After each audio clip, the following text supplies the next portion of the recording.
Audio Jungle. Audio Jungle.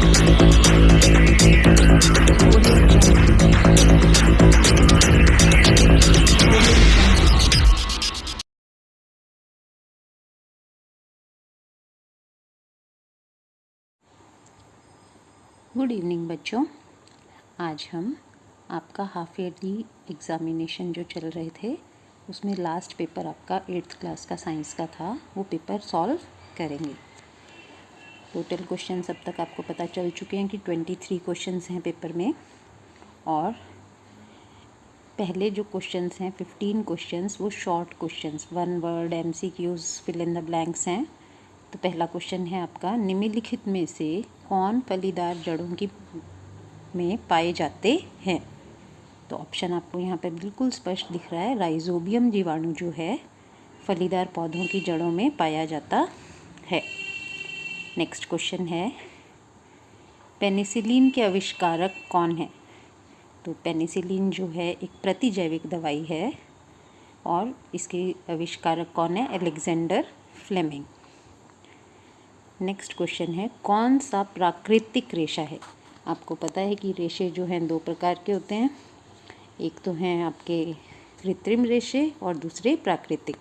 तो कपास, ऊन, रेशम तीनों ही हमें प्राकृतिक स्रोतों से प्राप्त होते हैं।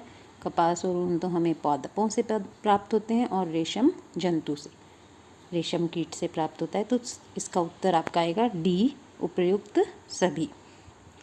अगला क्वेश्चन है चौथा, निम्न में से कौन सी धातु जल के साथ अभिक्रिया करती है। तो इसका सही उत्तर है बच्चों सोडियम। सोडियम जो है जल के साथ अभिक्रिया करती है। नेक्स्ट क्वेश्चन है, निम्न में कौन सा जीवाश्म ईंधन नहीं है। तो आपको पता है प्राकृतिक गैस, LPG, पेट्रोलियम ये जीवाश्म ईंधन ही हैं सभी, जबकि बायोगैस जो है वो जीवाश्म ईंधन नहीं है। बायोगैस एक प्रकार से गोबर गैस आप कह सकते हैं, जो गले सड़े पदार्थों से हमें प्राप्त हो जाती है। नेक्स्ट क्वेश्चन है, ऊष्मीय मान का सही मात्रक क्या है। तो ये आपको पता ही है, किलोजूल प्रति किलोग्राम इसका सही उत्तर है। आगे चलते हैं हम। क्वेश्चन नंबर आपका आ गया 7, मृदा अपरदन रोकने के लिए में निम्न में से कौन सहायक है। तो मृदा अपरदन का मतलब है मृदा की ऊपरी परत का जल के साथ बह जाना। तो उसको रोकने के लिए वृक्ष जो होते हैं वो बहुत सहायक होते हैं, क्योंकि पेड़ों की जड़ें जो होती हैं वो मिट्टी को बांध के रखती हैं। नेक्स्ट क्वेश्चन है, सबसे बड़ी कोशिका का नाम क्या है। बिल्कुल स्ट्रेट क्वेश्चन है बच्चों ये। शुतुरमुर्ग का अंडा जो है वो सबसे बड़ी कोशिका है। नेक्स्ट क्वेश्चन है, खालिस्तान में बहुविखंडन होता है। तो अमीबा और पैरामीशियम का आपको पता ही है कि इसमें द्विखंडन से जो है अलैंगिक जनन होता है। सही आंसर इस क्वेश्चन का है आपका प्लाज्मोडियम। प्लाज्मोडियम जो है उसमें बहुविखंडन होता है। नेक्स्ट क्वेश्चन है, धातु अम्ल के साथ अभिक्रिया करके खालिस्तान गैस बनाती हैं। इसका सही क्वेश्चन का आंसर है हाइड्रोजन। हाइड्रोजन गैस बनती है। क्वेश्चन नंबर 11, खरीफ की फसलें खालिस्तान मौसम में बोई जाती हैं। तो इसका सही आंसर है बच्चों गर्मी या वर्षा ऋतु में बोई जाती हैं। नेक्स्ट क्वेश्चन है,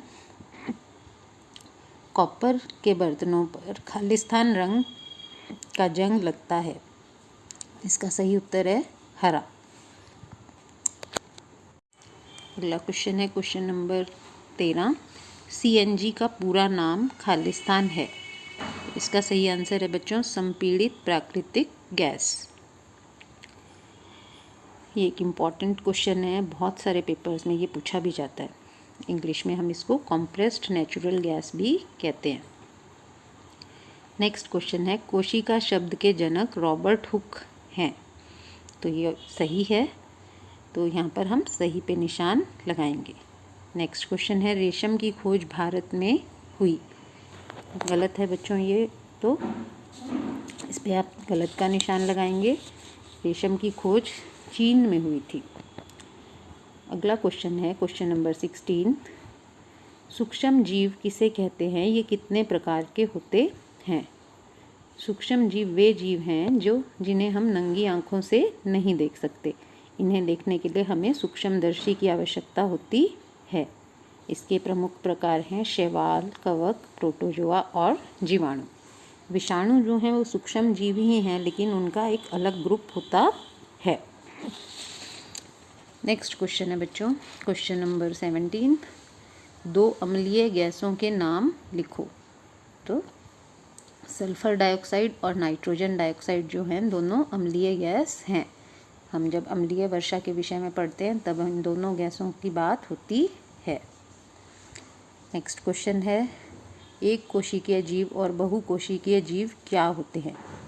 वे जीव जो एकल कोशिका से बने होते हैं वो एक कोशिक जीव कहलाते हैं, जैसे अमीबा, पैरामीशियम, और जो अनेक कोशिकाओं से बने होते हैं वो बहुकोशिकीय जीव कहलाते हैं, जैसे मनुष्य, कुत्ता, ये सब बहुकोशिकीय जीव हैं। अगला है फसल चक्रण किसे कहते हैं, इसके लाभ लिखिए। वह प्रक्रिया जिसमें फसलों को बदल बदल कर लगाया जाता है उसे फसल चक्रण कहते हैं। जैसे एक बार खेत में गेहूँ लगाया, उसके बाद कोई फलीदार फसल लगा दी जाए तो ये फसल चक्रण ही कहलाता है। इसके लाभ क्या होंगे, एक तो पैदावार अच्छी होती है तथा मिट्टी भी जो है उपजाऊ बनती है। नेक्स्ट क्वेश्चन है जैव निम्नीकरणीय और जैव अनिम्नीकरणीय पदार्थ किन्हें कहते हैं, उदाहरण दीजिए। वे पदार्थ जो सूक्ष्म जीवों द्वारा अपघटित हो जाते हैं जैव निम्नीकरणीय पदार्थ कहलाते हैं, जैसे गोबर, कागज़। और वे पदार्थ जो सूक्ष्म जीवों द्वारा अपघटित नहीं होते अजैव निम्नीकरणीय पदार्थ कहलाते हैं, जैसे प्लास्टिक। नेक्स्ट क्वेश्चन है आपका अमीबा में अलैंगिक जनन कैसे होता है। अमीबा आपको पता ही है एक कोशिकीय जीव है जो द्विखंडन विधि से जनन करता है। इसमें एक कोशिका जो है वो 2 में बढ़ जाती है। इसका चित्र बना के आपको दिखाया है मैंने, जैसे ये द्विखंडन की विधि। इस प्रकार ये एकल जीव ही जो है वो 2 जीवों में यानी 2 अमीबा में और ऐसे आगे बढ़ता जाता है। अगला क्वेश्चन है क्वेश्चन नंबर 22। पादप कोशिका की संरचना का सचित्र वर्णन कीजिए। पौधों में पाई जाने वाली कोशिका को पादप कोशिका कहते हैं। इसमें कोशिका झिल्ली के बाहर एक परत होती है जिसे कोशिका भित्ति कहते हैं, जो कोशिका की सुरक्षा करती है। पादप कोशिका में और क्या होता है, हरित लवक पाए जाते हैं जो प्रकाश संश्लेषण की प्रक्रिया में मुख्य भूमिका निभाते हैं। पादप कोशिका में केंद्रक होता है, बड़ी रिक्तिकाएं भी पाई जाती हैं। और इस प्रकार से आप इस पादप कोशिका का सरल सा चित्र भी बना सकते हैं। नेक्स्ट और लास्ट क्वेश्चन है हमारा क्वेश्चन नंबर 23। धातुओं और अधातुओं में अंतर स्पष्ट कीजिए। बिल्कुल आसान क्वेश्चन है ये। धातुएं कठोर होती हैं, अधातुएं कठोर नहीं होती। धातुएं चमकदार होती हैं, अधातु जो होती हैं वो चमकदार नहीं होती। धातुएं तन्य होती हैं यानी इनको खींचकर लंबी तारें बनाई जा सकती हैं, जबकि अधातु तन्य नहीं होती। इसी प्रकार धातुएं जो होती हैं आघातवर्धनीय होती हैं और अधातु आघातवर्धनीय नहीं होती। और 5वां अंतर, धातुएं ध्वनिक होती हैं जबकि अधातुएं ध्वनिक नहीं होती। और लास्ट हम कह सकते हैं कि धातुएं जो है विद्युत और ऊष्मा की सुचालक होती हैं, जबकि अधातु जो है विद्युत और ऊष्मा की कुचालक होती हैं। आप एक एक उदाहरण भी इसमें दे सकते हैं, जैसे सोडियम, सोना, चांदी, ये तो सब क्या है, धातु। जबकि कार्बन, नाइट्रोजन, ऑक्सीजन ये क्या है, अधातु। तो इस प्रकार बहुत सरल पेपर था ये आपका, और आप इस पेपर को एक बार पुनः भी करने का प्रयास करें, जिससे कि आपकी यदि इस पेपर में कोई मिस्टेक हो भी गई है तो आगे वो गलती आप ना करें। Thank you very much.